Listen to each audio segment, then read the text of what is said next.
എനിക്ക് തോന്നുന്നു മെയിൻ വ്യത്യാസം എന്ന് പറയുന്നത് എനിക്ക് ഇതുവരെ ഫീൽ ചെയ്തത് ഫ്ലെക്സിബിലിറ്റിയാ മൊത്തം സിസ്റ്റത്തില്. അതായത് ഇപ്പൊ നിങ്ങൾക്ക് എന്താണോ ചെയ്യാൻ ഇഷ്ടമുള്ളത്, അല്ലെങ്കിൽ ജനറലി ഇപ്പോ മൊത്തം ഒരു സിസ്റ്റത്തിൽ വല്ല ഫ്ലോ ഉണ്ടാവില്ലേ, അത് ഐഡന്റിഫൈ ചെയ്യാനും തിരുത്താനും ജനറലി ഭയങ്കര ഒരു അക്കോമഡേറ്റിംഗ് സിസ്റ്റം. ഇപ്പോ എക്സാമ്പിൾ പറയാന്ന് വെച്ചാൽ ജനറലി ഭയങ്കര ഫ്ലെക്സിബിൾ ആണ് മൊത്തം സിസ്റ്റം. ഇപ്പൊ ഞാൻ ഒരു ക്വിസ് കഴിഞ്ഞിട്ടാ വരണേ 6 to 7. അപ്പൊ സാധാരണ നമ്മൾ പ്രതീക്ഷിക്കില്ലല്ലോ രാത്രി ഇങ്ങനെ വൈകിട്ട് ഒരു സമയത്ത് ഒരു ക്വിസ് ഉണ്ടാവുന്നു എന്ന് വിചാരിച്ച് രാവിലെ തൊട്ട് വൈകിട്ട് വരെ ക്ലാസ് ഒന്നല്ല. പകലൊക്കെ കുറെ സമയം നമുക്ക് ഫ്രീ ആയിട്ടുണ്ടാവും. വല്ല ഒരു ലെക്ചർ കഴിഞ്ഞിട്ട് 2-2.5 മണിക്കൂർ ബ്രേക്ക്, അടുത്ത ലെക്ചർ, അങ്ങനെ കുറെ സമയം ഉണ്ടാവും നമുക്ക് ഇടയിൽ. പിന്നെ നമുക്ക് ഇഷ്ടമുള്ളത് ചെയ്യണമെങ്കിൽ അതിനുള്ള സമയം ഉണ്ടാവും ബേസിക്കലി. അതൊരു കാര്യം. അപ്പോ ഭയങ്കര ഫ്ലെക്സിബിൾ ആണ് സിസ്റ്റം. പിന്നെ പറയാന്ന് വെച്ചാൽ എനിക്ക് ഏറ്റവും വ്യത്യാസമായിട്ട് തോന്നിയത് സ്കൂളിൽ നിന്ന് പിയേഴ്സ് ആവും എന്തായാലും. കാരണം ലൈക്ക് എല്ലാവരും മോട്ടിവേറ്റഡ് ആണ്, കുറെ രീതിയിൽ ഭയങ്കര റിസോഴ്സ്ഫുള്ളും ഹെൽപ്ഫുൾ ആണ് എല്ലാവരും അങ്ങോട്ടും ഇങ്ങോട്ടും. പിന്നെ നിങ്ങൾക്കൊരു പ്രശ്നം വന്ന എന്താ പറയാ, പ്രശ്നങ്ങൾ ഉണ്ടാവേണ്ട ആവശ്യമില്ല. ലൈക്ക് ജനറലി ഒരു എന്താ പറയാ ഭയങ്കര ഒരു സപ്പോർട്ടീവ്, എല്ലാം തോട്ട് ഔട്ട് എൻവയൺമെന്റ്. ഇപ്പൊ നമുക്കൊരു മെന്റർ ഉണ്ടാവും. അതായത് നിങ്ങൾ ഫസ്റ്റ് ഇയറിൽ ജോയിൻ ചെയ്യുമ്പോൾ നമുക്ക് തേർഡ് ഇയറിൽ ഒരു മെന്റർ ഉണ്ടാവും. അപ്പൊ മെന്ററാണ് നമുക്ക് എല്ലാ കാര്യങ്ങളും പറഞ്ഞുതരാം. ക്യാമ്പസിൽ എവിടെയൊക്കെ എന്തൊക്കെയുണ്ട്, ഏതൊക്കെ കോഴ്സുകളെ കുറിച്ചാണെങ്കിലും. ഇപ്പൊ എക്സ്ട്രാ കറിക്കുലേഴ്സിന്റെ വേറൊരു സെക്ഷൻ ആണ്. ഇപ്പൊ ജനറലി ഇവിടുത്തെ ലൈഫിനെ കുറിച്ച് ഗൈഡ് ചെയ്യാനും നമുക്ക് പറഞ്ഞു തരാനും കുറെ ആൾക്കാരുണ്ടാവും. അപ്പൊ നിങ്ങൾ ഒരിക്കലും ഇങ്ങനെ ഒറ്റയ്ക്കല്ല, എന്ന് പറഞ്ഞാൽ എല്ലാവരും ഇങ്ങനെ കൂടെ കൊണ്ടുവരുന്ന പോലെയാ ഒരു സിസ്റ്റത്തിൽ കൂടെ. അപ്പോ അങ്ങനെ ഒരു വ്യത്യാസം ശരിക്കും തോന്നും. കാരണം പ്രത്യേകിച്ച് സ്കൂളിലൊക്കെ ആണെങ്കിൽ ഇപ്പൊ എനിക്ക് പേഴ്സണലി തോന്നിയത് ചില കാര്യങ്ങൾ ഇപ്പൊ അഡ്വൈസ് കിട്ടലാണെങ്കിലും, അതായത് ഇപ്പൊ ചില കാര്യങ്ങള് ഭയങ്കര റിജിഡ് സിസ്റ്റം അല്ലേ ജനറലി സ്കൂൾ ലൈഫ്. ഇത് ജനറലി ഇപ്പൊ കോളേജിന് അപ്ലൈ ചെയ്യും. എന്നാലും എല്ലാ കോളേജസിനും ഒരുവിധം ഫ്ലെക്സിബിലിറ്റി കുറച്ച് കൂടുതലുണ്ടാവും. എന്നാൽ എനിക്ക് ഇവിടെ ഭയങ്കര അക്കോമഡേറ്റിംഗ് ആയിട്ട് തോന്നി. പിന്നെ വേറൊരു മെയിൻ വ്യത്യാസം, ഇപ്പൊ ഇവിടെ ഓൾമോസ്റ്റ് എല്ലാവരും ഹോസ്റ്റലിൽ നിൽക്കുക ചെയ്യാം. അപ്പൊ ഇവിടെ അതിനു വേണ്ടി ഇപ്പോ രാത്രി മുഴുവൻ നൈറ്റ് മെസ്സുകളും പിന്നെ എക്സ്ട്രാ കറിക്കുലേഴ്സ് പറയാം. അപ്പൊ ഇവിടെ നിങ്ങൾക്ക് എന്ത് സ്പോർട്ട് പർച്ചേസ് ചെയ്യണമെങ്കിലും, ഓൾമോസ്റ്റ് എന്ത് ആർട്ട് ഫോം പർച്ചേസ് ചെയ്യണമെങ്കിലും അതിനുള്ള ഫെസിലിറ്റീസും അതിനേക്കാൾ ഇമ്പോർട്ടന്റ്ലി അതിനുള്ള ആൾക്കാർ നിങ്ങൾക്ക് ഇവിടെ ഉണ്ടാവും. അപ്പോ ലൈക്ക് എന്ത് വേണമെങ്കിലും ഇപ്പൊ ഞാൻ ഫുട്ബോളൊക്കെ ഇഷ്ടമുള്ളതുകൊണ്ട് ഫുട്ബോൾ ഗ്രൗണ്ട്, അവിടുത്തെ ഫെസിലിറ്റീസ്, ഇപ്പൊ ടീം ഇന്റർ ഹോസ്റ്റൽ കോമ്പറ്റീഷൻസ് ഉണ്ടാവും. അതായത് ഇപ്പൊ ഡൽഹിയിലത്തെ കാര്യം പറയുകയാണെങ്കിൽ ഇവിടെ 14 ഹോസ്റ്റൽ ഉണ്ട്.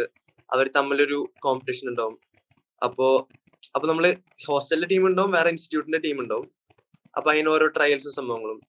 പിന്നെ ഇപ്പൊ സ്പോർട്സ് അല്ലാണ്ടാണെങ്കിൽ സ്പോർട്സ് ബാക്കി ഇഷ്ടംപോലെ സ്പോർട്സ് ഉണ്ട്. ലൈക്ക് ഇപ്പൊ ഒരു സ്വിമ്മിംഗ് പൂൾ ഉണ്ടാവും. ലൈക്ക് സ്വിമ്മിംഗ് ടീം ഇപ്പൊ ഞങ്ങള് ഡൽഹി ജയിച്ചുള്ളൂ അക്വാട്ടിക്സിന്റെ ഇന്റർ ആയിട്ട്. പക്ഷെ ഇപ്പൊ സ്വിമ്മിംഗ് പൂൾ ഉണ്ടാവും എല്ലാവരുടെയും യൂസിന്. പിന്നെ ബാസ്കറ്റ്ബോൾ കളിക്കണമെങ്കിൽ ബാസ്കറ്റ്ബോൾ ഉണ്ടാവും, ക്രിക്കറ്റ് ഉണ്ട്, സ്ക്വാഷ് ഉണ്ട്, ടെന്നീസ് ഉണ്ട്, എന്ത് വേണമെങ്കിലും, ബാഡ്മിന്റൺ ഉണ്ട്. ഓൾമോസ്റ്റ് എല്ലാ ഹോസ്റ്റലിലും ഒരു ജിം ഉണ്ടാവും. അപ്പോ ലൈക്ക് ബേസിക്കലി നിങ്ങൾക്ക് എന്ത് ചെയ്യണമെങ്കിലും അതിനുള്ള ഓപ്ഷൻസ് എല്ലാം അവൈലബിൾ ആയിട്ടുണ്ടാവും. കുറെ പേര് അത് യൂസ് ചെയ്യും. അപ്പോ ഒരു ഭയങ്കര ഹെൽത്തി മിക്സാ. ഇപ്പൊ നിങ്ങൾ ഒരു സ്ഥലത്ത് പോയിട്ട് ഇവിടെ വന്ന് എല്ലാവരും പഠിക്കല്ല. കാരണം ഇവിടെ വന്നിട്ട് ഒരു പ്രോപ്പർ ലൈക്ക് പ്രത്യേകിച്ച് പ്രിപ്പറേഷൻ എന്നൊക്കെ പറയുമ്പോൾ കുറച്ച് മടുപ്പ് തോന്നില്ലേ, അത് അത്യാവശ്യം വേർത്താണ്. കാരണം ഇവിടെ ലൈഫ് ഭയങ്കര ബാലൻസ്ഡ് ആണ്. എന്ത് ചെയ്യണമെങ്കിലും നിങ്ങൾ ശരിക്കും ജീവിക്കാൻ തോന്നും കുറച്ച് കഴിയുമ്പോൾ. ഇത്ര നാൾ നമ്മൾ ഇപ്പൊ ഞാൻ പഠിക്കുക, കുറച്ചാൾ കഴിഞ്ഞിട്ട് ജീവിക്കാൻ വേണ്ടി. ഇവിടെ നിങ്ങൾ ജീവിക്കാണ് പ്രോപ്പറായിട്ട്, ഒരു ഹെൽത്തി ലൈഫ് സ്റ്റൈലാണ്. അതൊന്ന്. അതിപ്പോ സ്പോർട്സിന്റെ കാര്യം പറഞ്ഞു. ഇനിയിപ്പോ ക്ലബ്സ് പറയുകയാണെങ്കിൽ ഇപ്പോ ഇഷ്ടംപോലെ ക്ലബ്സ് ഉണ്ട്. ഇപ്പോ ഡിബേറ്റിങ്ങിന് ഡെബ്സോക്ക് ഉണ്ട്. പിന്നെ ലൈക്ക് ഇഷ്ടംപോലെ ക്ലബ്സ് ഉണ്ട്. ഇപ്പൊ നിങ്ങൾക്ക് ക്വിസിങ്ങിന് ക്വിസിങ് ക്ലബ് ഉണ്ട്. നിങ്ങൾക്ക് എഴുതാൻ ഇഷ്ടമാണെങ്കിൽ ലൈക്ക് ലിറ്റററി ക്ലബ് ഉണ്ട്, BSP ഓർഗനൈസേഷനും അതിന്റെ കാര്യങ്ങളും. ലൈക്ക് അങ്ങനെ നിങ്ങൾക്ക് എന്ത് ആർട്ട് ഫോം മ്യൂസിക്കിന് മ്യൂസിക് ക്ലബ് ഉണ്ട്. അതിൽ തന്നെ നിങ്ങൾക്ക് ക്ലാസിക്കൽ മ്യൂസിക് ആണെങ്കിൽ ഒരു സെക്ഷനും, നിങ്ങൾക്ക് വെസ്റ്റേൺ മ്യൂസിക്കിൽ ഇഷ്ടം വെച്ചാൽ വേറെ സെക്ഷനും, ഇൻസ്ട്രുമെന്റ്സ് വായിക്കാൻ വേറെ സെക്ഷനും. പിന്നെ ലൈക്ക് ബേസിക്കലി ഒരു ഡാൻസ് ക്ലബിന് വേറൊരു സൊസൈറ്റി ഉണ്ട്. അങ്ങനെ അപ്പോ നിങ്ങൾക്ക് എന്താണോ പെർസ്യൂ ചെയ്യാൻ ഇഷ്ടം, അതിനുള്ള ഗൈഡ് ചെയ്യാൻ ആൾക്കാരും ഇഷ്ടമുള്ള ആൾക്കാരും അതിനുള്ള ഫെസിലിറ്റീസ് ഉണ്ടാവും. ഇപ്പോ ഓവർനൈറ്റ് ഇങ്ങനെ ഒരു സാക്ക് എന്ന് പറഞ്ഞൊരു ബിൽഡിംഗ്, സ്റ്റുഡന്റ് ആക്ടിവിറ്റി സെന്റർ എന്ന് പറഞ്ഞ ബിൽഡിംഗ് ഓപ്പൺ ആയിട്ടുണ്ടാവും. അപ്പോ നിങ്ങൾക്ക് എന്ത് വേണമെങ്കിലും അവിടെ കുറെ ഇതുണ്ടാവും. അവിടെ സാക്കിന്റെ ഒരു ജിം ഉണ്ടാവും. സാക്കിന്റെ തന്നെ കുറെ സ്ക്വാഷ് കോർട്സും ബാഡ്മിന്റൺ കോർട്സ് ഒക്കെ ഉണ്ടാവും. അപ്പോ എല്ലാത്തിനുള്ള ഫെസിലിറ്റീസ് ഉണ്ട്. നിങ്ങൾക്കൊരു അവസാനം ലൈക്ക് ബേസിക്കലി സ്ട്രഗിൾ വർത്താന്ന് തോന്നുന്നത്ര കാര്യങ്ങളുണ്ട്. ലൈക്ക് ഒരു ഹെൽത്തി ലൈഫ് സ്റ്റൈലാ. അപ്പോ അതാണ് എനിക്ക് ഏറ്റവും വലിയ വ്യത്യാസമായിട്ട് തോന്നിയത് സ്കൂൾ ലൈഫ് വെച്ച് കമ്പയർ ചെയ്യുമ്പോൾ.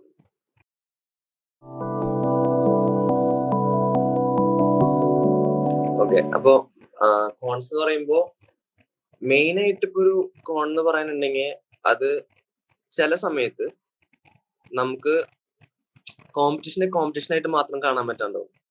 അതായത് നിങ്ങൾ ഇപ്പൊ ഇങ്ങോട്ട് വരുമ്പോ എല്ലാവരും നിങ്ങളെ പോലെ തന്നെയാവും.